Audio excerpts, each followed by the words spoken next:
Alright lads, in this video I'm going to break down how I created this faded V.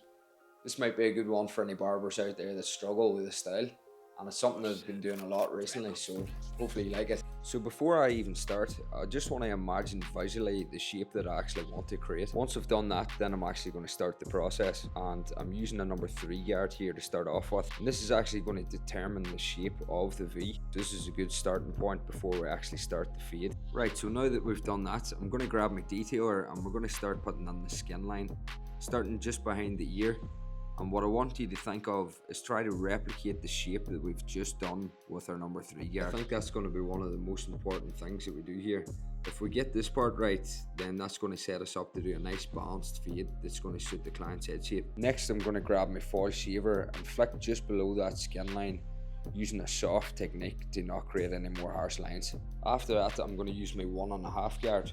Firstly, I'll use it with the lever open, which acts like a shorter number 2. Then I'll close the lever and start to work downwards. So the 1.5 guard for me is probably one of my most important tools. I feel like it really helps a lot with the actual transition of the fade from the very short hairs under that number 3 that we used at the very start, and I feel like it helps me control the colour spread in the fade a lot more as well. What I mean by colour spread is how the fade looks balanced and there's a gradual blend instead of any harshness through it. Right, the next thing I'm going to do is just take the guards off, and I'm going to open the lever and make that act as a 0.5.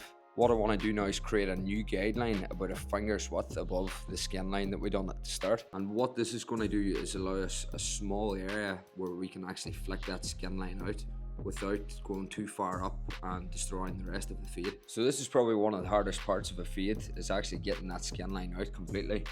And the way I like to do it is in 3 steps. So firstly, I'm going to close the lever completely to a 0 and start working at that line that we created. Then I'm going to open the lever halfway, which is 0.25, and come slightly below that 0.5 line that we put on. And then lastly, I'm going to work at it with my detailer, which is what we actually created the line with to start off with, and that'll help polish it out and get it completely clean.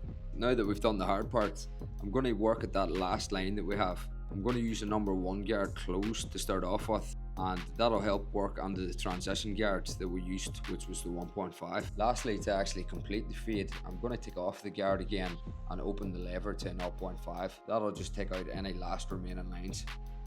On to the next part, we're actually going to do the lineup of the haircuts. And because we're keeping the fringe of this quite natural and choppy, I'm just going to clean up around the vertical bars and around the C-cup as well. It's not going to be a really sharp outline because the fade was mid to high. There's not really much density around the hairline left, so it's just to clean it up slightly. To blend the clipper work onto the top, I'm just going to use scissor over comb here, and I think that's one of the main benefits of using a number 3 guard at the start.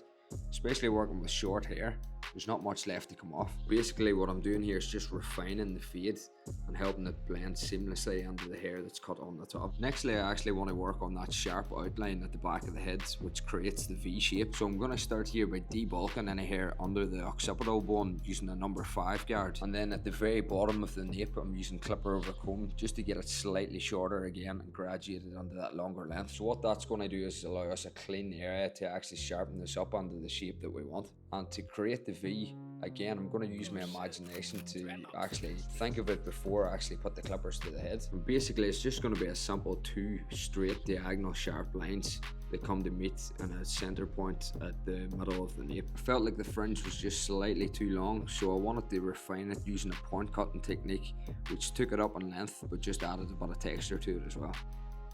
Lastly, to bring this haircut to life, I used a small bit of cream from Black. I feel like my client's hair was slightly on the drier side, so this would give it a bit of hydration and actually bring the texture out as well.